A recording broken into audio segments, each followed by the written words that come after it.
After mga kababayan na mag-resign si Inday as DepEd Secretary at saka NTF-ELCAC Vice Chairman, ang akala natin si Inday mga kababayan makakapagpahinga na kasi jobless na siya eh. Igawan niya talaga, Mr. Maravillas. Di ba sa July 19 pa naman? Oo nga po, may transition na period. Pero kahit lumampas po yung July 19, ang akala natin po, wala na siyang trabaho, jobless. Kasi di ba, ang Vice President po, spare tire man lang. Pero sa latest na balita mga kababayan, ano niya ibig sabihin mo, Mr. Maravillas, ng spare tire? Yun naman talaga po ang tawag sa Vice Presidente. Naghihintay lang kung may mangyari sa Presidente. Spare tire. Kung binigyan ng trabaho ng Presidente, may trabaho. Tulad sana na DepEd Secretary siya, kaya lang nag-resign na nga po siya. Pero ngayon, magiging busy pa rin pala si Inday mga kababayan. Ano yan, Mr. Maravilla? Sabi kasi po ni Gabriela Party List Representative Arlene Brosas, si BP Sara daw, not off the hook yet. Kailangan pa niya na magpaliwanag kung paano niya ginamit yung budget ng DepEd. Pero tama naman po.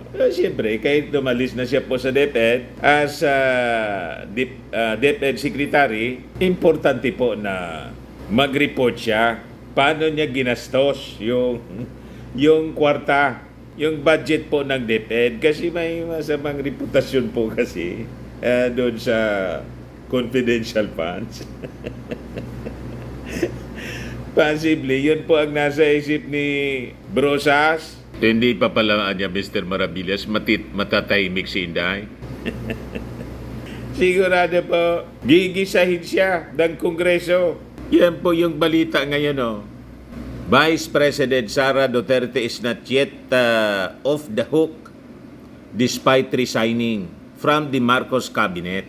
Kasi niya, kailangan niyang ipaliwanag kung paano niya ginamit yung budget ng Department of Education. Sabi po ni Brosas, naniniwalaan niya ako na si Duterte kailangan na mag-attend pa rin ng mga upcoming budget deliberations for 2025 General Appropriations Bill para niya ipaliwanag niya yung lumala na education crisis dito sa ating bansa. Ganun pala yun mga kababayan. Ipinagyabang pa naman ni Congressman Alvarez po si Inday. Sabi po ni Congressman Pantaleon Alvarez, masikat niya si Sara. Alvarez says Marcos cabinet lost a very capable official. Aniwala naman kayo kay Alvarez. Sabi sa PISA po, bottom 4. Bagsak mga kababayan. Bottom 4 tayo sa PISA. Kaya nga kailangan magpaliwanag ni Inday tungkol sa paano niya awinal. Ginastos yung budget ng DepEd. Kasi nga lumala po yung krisis sa edukasyon dito sa ating bansa.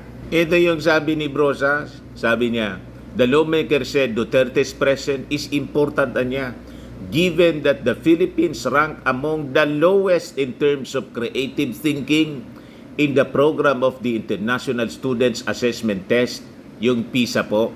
Hindi niya palusot si VP Sara Duterte sa nalalapit na national budget deliberations. Kailangang busisiin ang bagsak na performance ng Department of Education at tumitinding krisis sa edukasyon sa ilalim ng kanyang panunungkulan. Naintindihan mo na, Pantaleon Alvarez? Pero sabi ni Pantaleon, the Marcos administration niya lost a very capable public servant with the recent resignation of BP Sara. Sabi po niya, surveys from reputable sources niya are clear. BP Sara received the most votes in the 2022 national elections even higher than the President, President Marcos. And she is the most trusted government official among the cabinet. She continues to gain support of the people, sabi po ng congressman. And that's probably why many politicos have issues against her, because she is a true servant of the people and a true leader of the nation's interest. The Marcos cabinet lost a very capable public servant. Lahat man po baliktad, Congressman Alvarez, yung sinasabi mo. Yung resulta nga ng PISA, bottom 4. Yung sinasabi mo, boto ni Inday, na mas mataas pa sa Pangulo, 31 million kasi noon, na boto niya, galing sa mga Marcos supporters. At yung ratings naman niya sa survey, malamang dahil sa pinunduan yung mga nagsasurvey ng China. Huwag kami kitang-kita yung resulta po ng PISA. Kaya nga pinapaliwanag sa Congress kung paano ginastos yung napakalaking budget. Ang Department of Education po ang pinakang malaki yung budget. Bakit nagkaganon? Kulelat. Nakakahiya.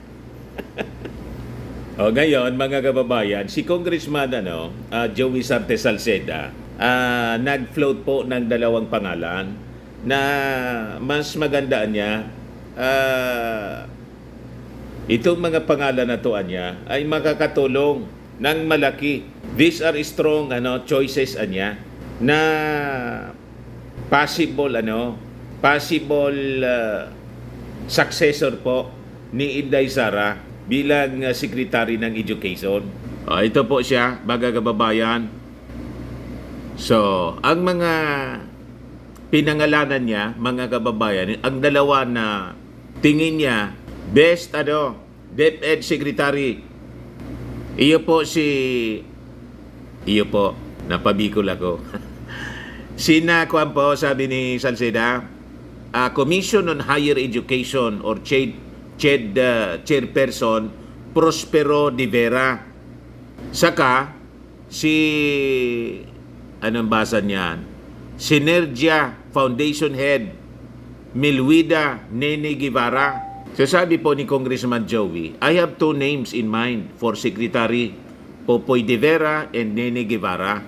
Few have ever had an impact on the education sector as large as the impact these two people have had dito sa sektor na to, sa sektor ng edukasyon. So sabi po ng congressman dito sa amin, it will be wise for President BBM to choose from these two. They are the strongest hands in education kasi. Si De Vera post for the funding for the community colleges under the Universal Access to Quality Tertiary Education program. Tumulong sa mga mahirap in undeserved communities, produce more college graduates than ever before. Ito kasing UAQTE or the Free College Tuition Law, siya yung principal author nito, that changed the landscape for basic education because most community colleges produce teachers. So itong si Chair Popoy has also streamlined linkages between DepEd and CHED in offering basic education programs. So malawak na yung kanyang experience, mga kababayan, as CHED chairman mismo. Kung siya yung papalit po kay Inday, galing siya mismo from the education sector. Si Inday po galing sa sa Davao.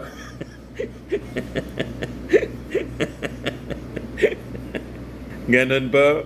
Ngayon, ito naman si Nene Guevara was responsible for highlighting the structural defects ng education system and what needs to be done.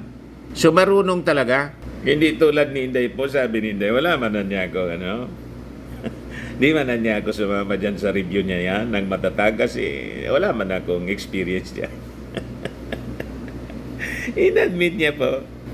No one has been earlier and more consistent about the long-standing issue affecting basic education niya.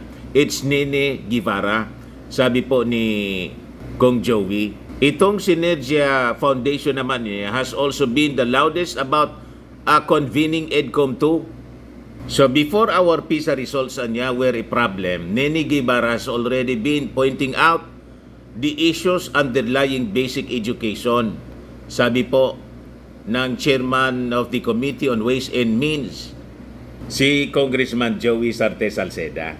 Ibig sabihin, sila yung may malawak na experience po at galing mismo mga kababayan sa sektor ng edukasyon. Tingnan na lang natin po kung sino yung susunod kay Inday.